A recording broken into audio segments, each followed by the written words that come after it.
welcome everybody to our first 2020 semi-annual meeting here. This is going to be a new experience for all of us.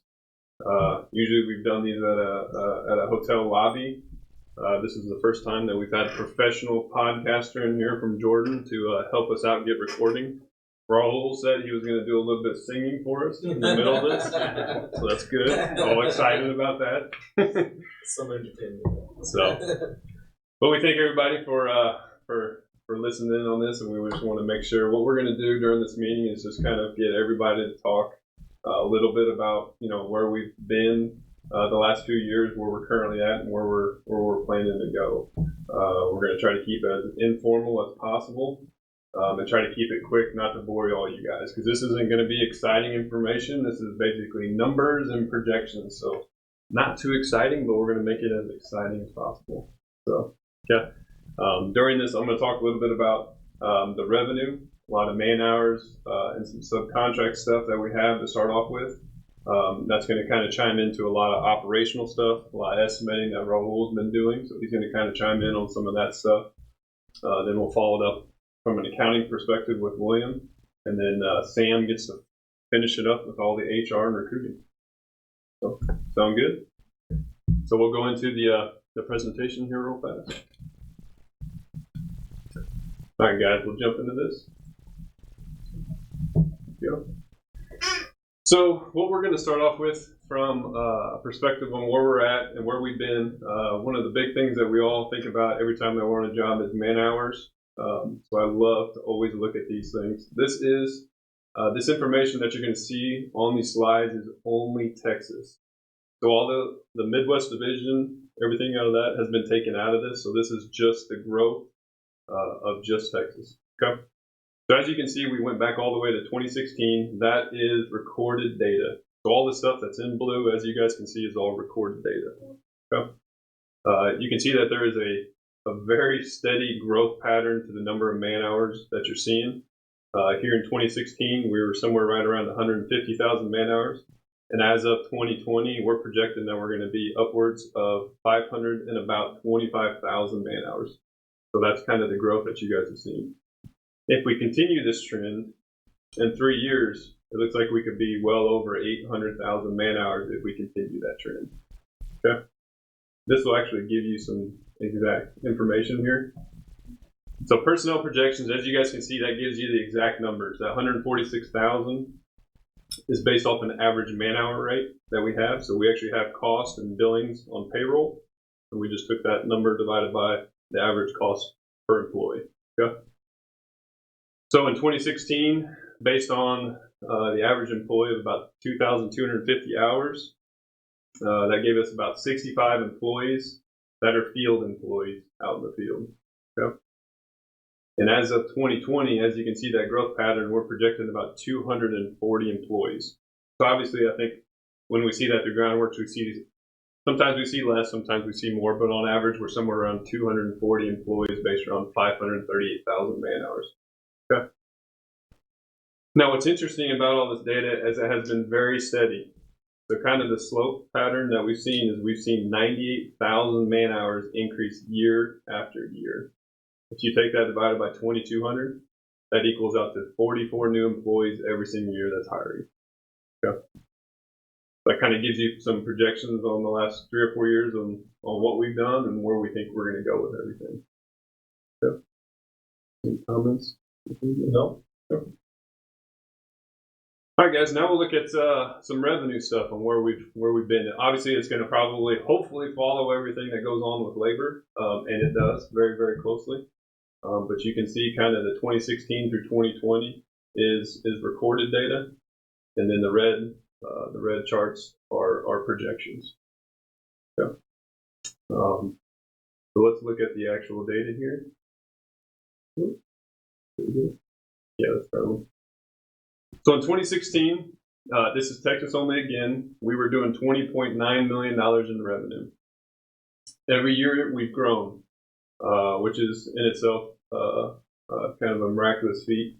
But this year alone, we're projected to do $74 million in revenue this year. And as you can see on the information to the right, we've been growing at about 13.4 million year after year in Texas. Okay. The complete growth from 2019 to 2020 was in Houston.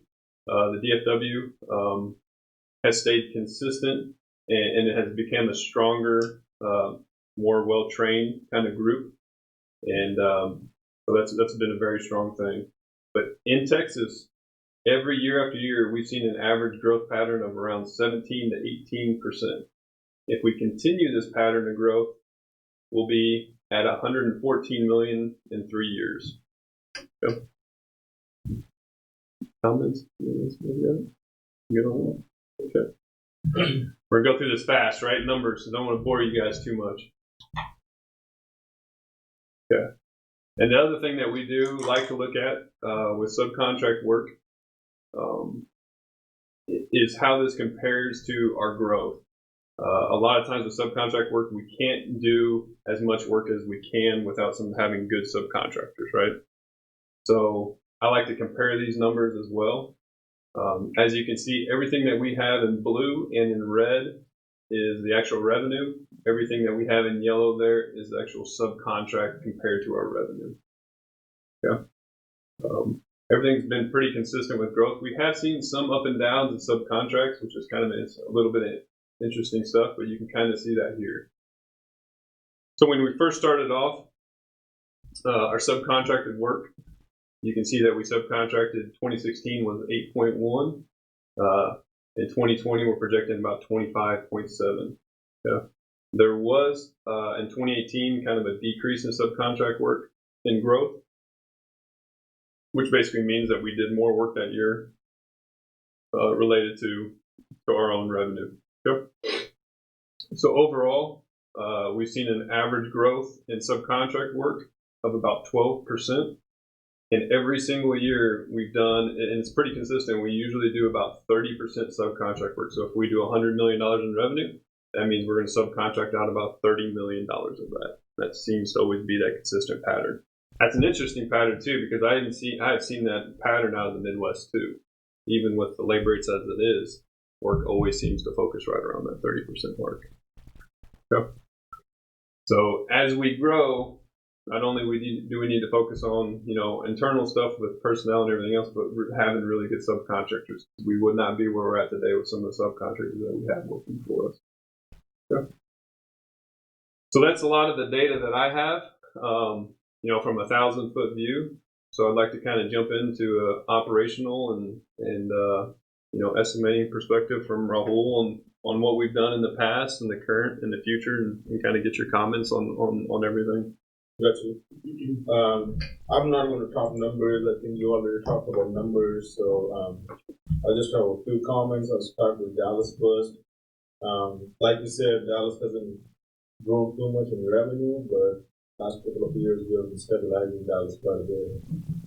With that being said, I think we have a lot of experienced people now, trained people in Dallas right now. With that being operational, the equipment department and everything. At this point, I think Dallas can take a further step that might be getting into different areas of work or getting into something totally different, or bigger contract or whatever it calls for. I think we got that team in Dallas, and they're pretty confident about it. Houston, on the other hand, this year Houston has stabilized quite a bit, but Houston probably needs another year or so in stabilizing that division. I think towards the end of next year, Houston will be to that point too, where they have some good people, experienced project managers and everything, and I think we may start getting into much more work in Houston at that point. So, that's with operations. I don't think we have any bad safety records this year. I think our safety is doing fine, which is a good part. And estimating wise means we are trying to do as much as we can. So, we don't want to get every single job we bid, but we don't want to stop bidding anyway. So we are bidding selective jobs at this point, which is good. We are not to the point where, at least in Dallas, that we have to get work. We got enough work right now on hands for this year and next year. The product was the beginning of next year, we're going to start getting much more work in Dallas. Houston definitely needs work right now, and we are getting as much work as we can. I think with what Rahul said on a lot of the growth patterns and stabilizing, one of his key points that he had brought up was, everything that we've done in Dallas, and I didn't share those numbers with you, but he's completely right on that. We've stabilized in there. We might not have done as much revenue, the growth for Dallas, but the returns on that revenue were better. Yes. And the schedules of getting jobs done on time have vastly improved. Yes. So, one of the questions I have too for you is, what do you think causes that stabilization within Dallas? Cause that stabilization? Everyone plays a role in it. I cannot take a single person's name. Yeah. The project managers, engineers, superintendents, everyone played a role in it. But the biggest thing was, I would say, working with each other. I've seen that a lot in Dallas. Like people are helping each other to help them get out of the situation. And like last year, we had a lot of complaints about a couple of years ago, like equipment department and this and that. But most of those complaints have gone down, and people are mostly focused on the job instead of the internal problems. Now they're out there fighting with the actual problems in the field instead of fighting with the internal problems. And that has changed quite a bit. That attitude has changed quite a bit. Gotcha. Yeah, and I guess, and so that's with Dallas. What do you think the main to get stabilization in Houston would be? What do you think that perspective would be? Work together, bringing people up and not undermining them. That's my biggest thing. Helping them to get there. And my biggest question I ask myself is like, if I'm expecting something from someone, is like, have I trained that person to do that? Yeah. So if I haven't trained it, then I cannot blame the person. Yeah. So that's what I go back to, and that's why our people in Houston are actually holding training sessions for the engineers now. So they're taking that effort to improve it, and now they have lots of people where the trust is started to build. Mm-hmm. And I think next year is going to be amazing. And we see different markets between Dallas and Houston. Definitely with the amount of competitiveness in each market. From that perspective, what do you think would be your biggest challenge in Houston for the competitiveness of Houston? Houston, I think we have to widen our horizon with work because there are a lot of contractors who control material and stuff down there, and they're going to be always cheaper on that stuff. But if we go to like outside of Houston to get more work, I think we can find some work. Yeah. So within Houston, it might be tough. But there are some jobs within which are like really specialized work. I think we have a niche in it. Mm-hmm. But if you want to get into the regular work we do, we have to get outside of Houston a little bit. Yep. Absolutely. And then what do you think, if anything, as much as 1,000-foot view, is there something we can do to increase the revenue for Dallas for next year? I think the revenue we have right now is a pretty comfortable number. Mm-hmm. I think we can stay at that number. For Dallas, if we want to get into more revenue, either we need to get into bigger jobs or we need to find more specific or specialized work around. Like I would say like foundation, storing, stuff like that, or MSC wall work, repairing walls, going to be and all the specialized work. We try to do more like that. Yeah. Okay. Well, that sounds good. You got anything else with the operational estimate that you can think of right now? No. All right, William. All numbers now. Yeah. I mean, I kind of looked at the last couple of years just since the accounting department got established. We've had quite a transition. It's come a long way. The biggest thing was just trying to get caught up with operations. I think we've done that, but I kind of have some more numbers for you guys. Kind of on the same track as you saw before. It's increasing in the right ways, it's decreasing in the right ways. So first thing I wanted to look at was just AP transaction. So in 2018, we had just over 7,000 transactions. In 2019, it went up to almost 9,000 transactions. And then so far, for the first half of 2020, it is right at 6,500. So that's been a 17% increase and then a 43% increase if you annualize it 2020. So we're really seeing 2020 take off as far as AP invoices. The next thing I wanted to look at was active jobs.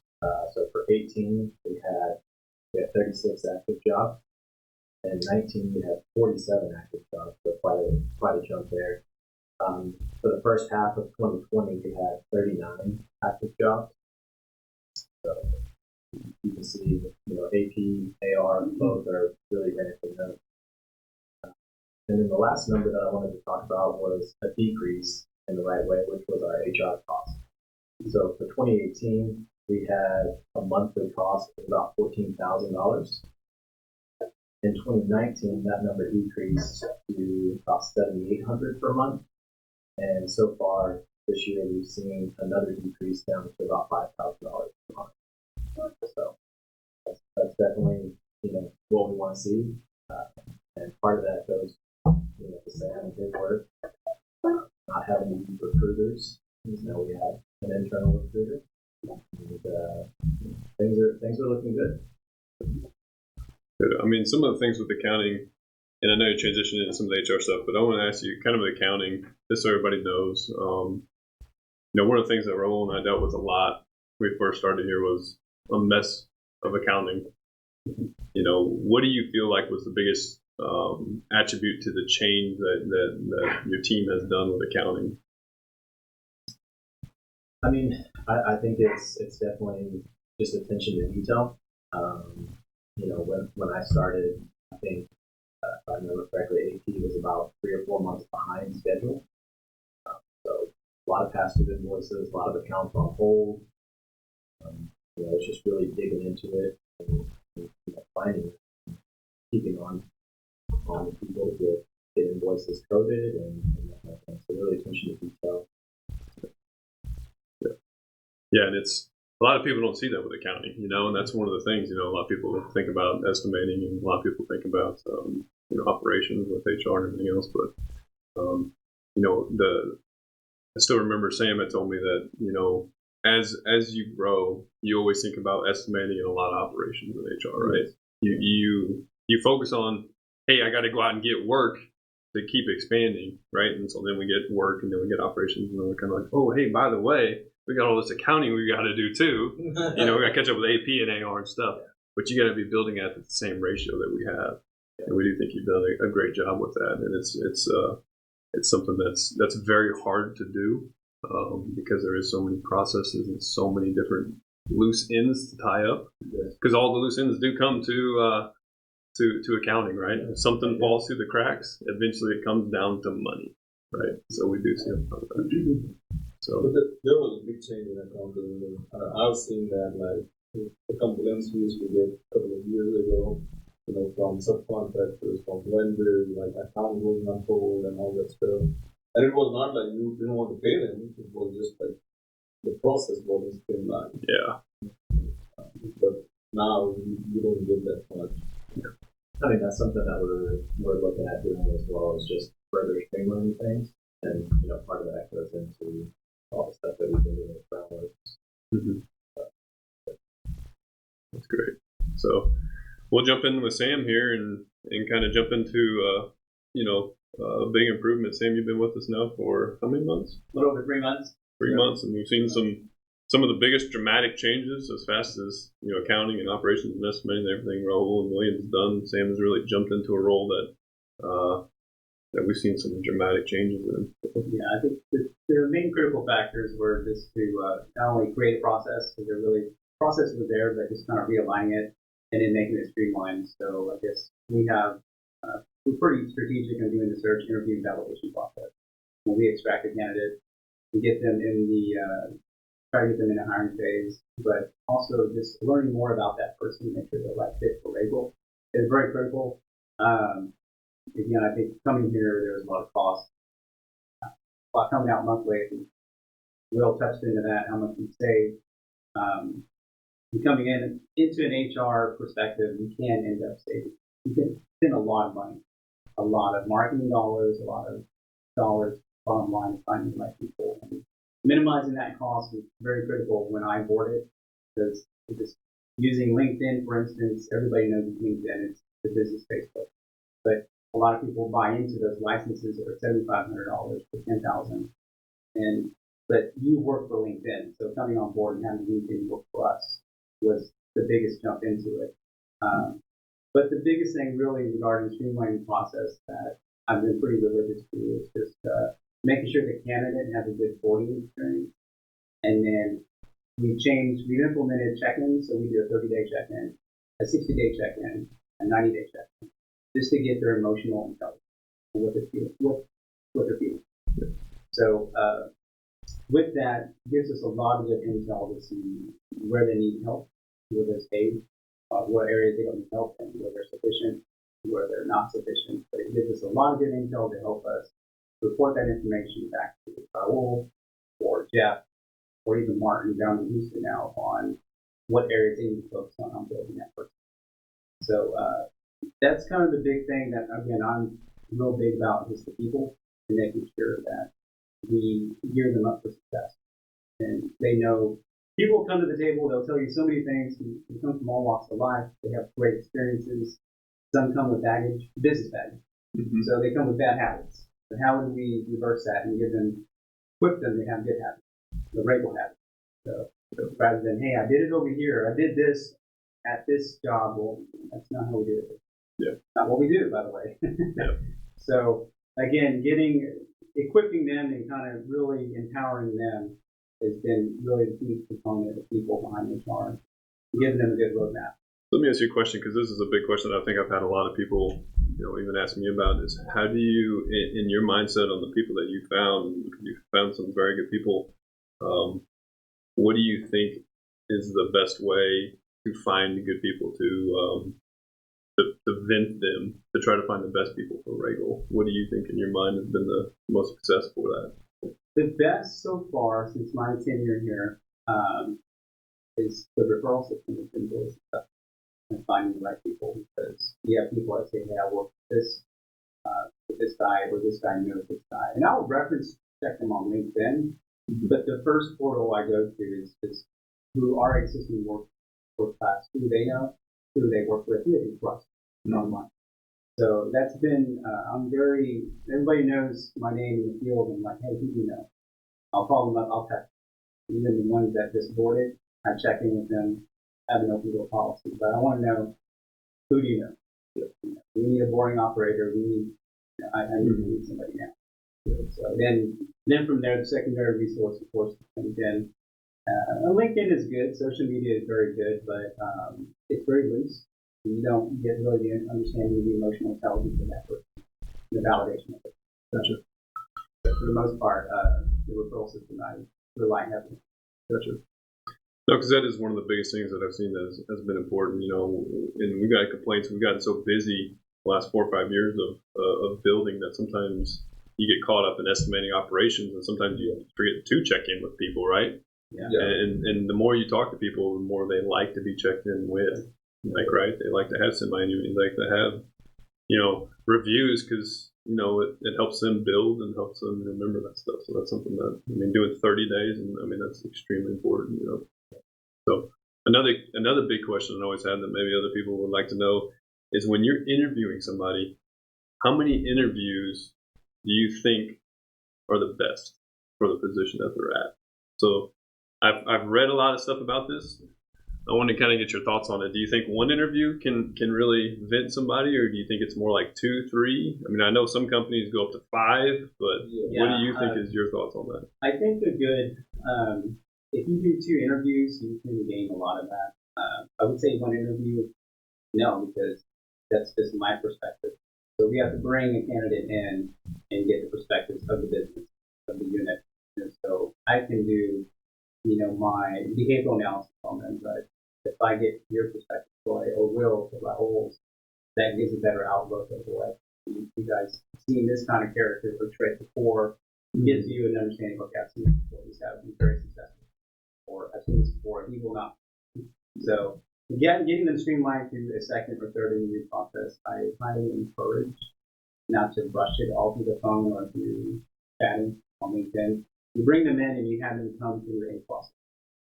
So they get to see the office, it's more personable, but you have them go through a process. And one of the things that I know that Ragle and I started to do as well was we started venting people more for the Ragle ways. Do you think that helps out a person that we're interested in to kind of bring them in to show them some of our systems before opening them up? Yes, it is. You don't want to be too open, of course, that for proprietary reasons, but having them understand just the Ragle landscape is really critical because they've been in a different landscape, a different soil. They may, again, come to the table with a different perspective. So having them understand what the perspective of Ragle is and truly understand, give them the problems in the interview process. Hey, we experienced this last quarter. This is what we're projecting next quarter. This is what we need to solve. And then they may have ran through that problem before. So, yeah, that's probably. Yeah. I think that also helps, them know whether they're going to be a good fit. We want to know if they're going to be a good fit for us, but are we a good fit for them? I think you opening that up a little bit helps them.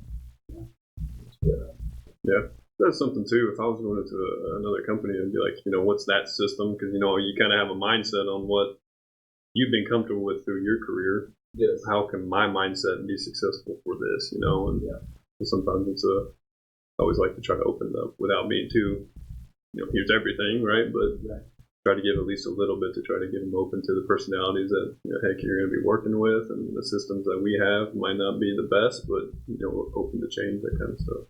The interview should be 2 ways.